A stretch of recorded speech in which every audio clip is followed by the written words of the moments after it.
পাকিস্তানের উত্তরাঞ্চলীয় রাওয়ালপিন্ডির বাইরে আদিয়ালা কারাগারে এই সপ্তাহে নির্জন কারাবাসের ৩ বছর পূর্ণ করতে চলছেন ৮০৪ নম্বর কয়েদি।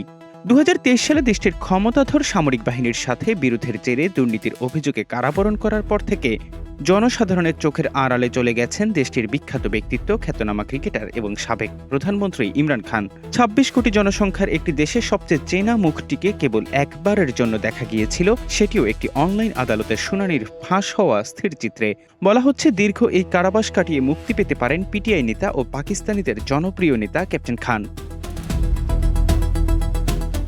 ব্রিটিশ সংবাদ মাধ্যম দ্য অবজারভারের এক প্রতিবেদনে বলা হয়, পাকিস্তানি সামরিক কর্তৃপক্ষ এবং খানের পরিবারের ঘনিষ্ঠ সূত্রের বরাতে জানা যায়, বিশ্বকাপ জয়ী এই অধিনায়ককে মুক্ত করার বিষয়ে পর্দার আড়ালে আলোচনা হয়েছে।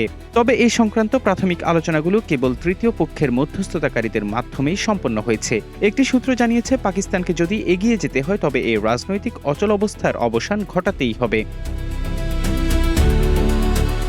বলা হচ্ছে, ইমরান খানের কারাবাস শেষ হওয়ার একটি কারণ হতে পারে স্বাস্থ্যগত কারণে কারাগার থেকে মুক্তি। ৭৩ বছর বয়সী খানের চলতি বছরের শুরুর দিকে চোখের একটি অস্ত্রোপচার হয়েছিল এবং তার পরিবার ক্রমাগত তার অবনতিশীল স্বাস্থ্যের বিষয়ে উদ্বেগ প্রকাশ করে আসছে।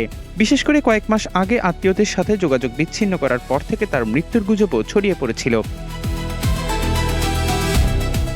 দ্য অবজারভারকে দেয়া এক বিবৃতিতে ইমরান খানের ২ ছেলে সুলাইমান এবং কাশিম বলেছেন, চুপ করে থাকা আর কোনো উপায় হতে পারে না। তারা জানান, ইমরান খানকে ৭ মাসেরও বেশি সময় ধরে বাইরের দুনিয়া থেকে বিচ্ছিন্ন করে রাখা হয়েছে।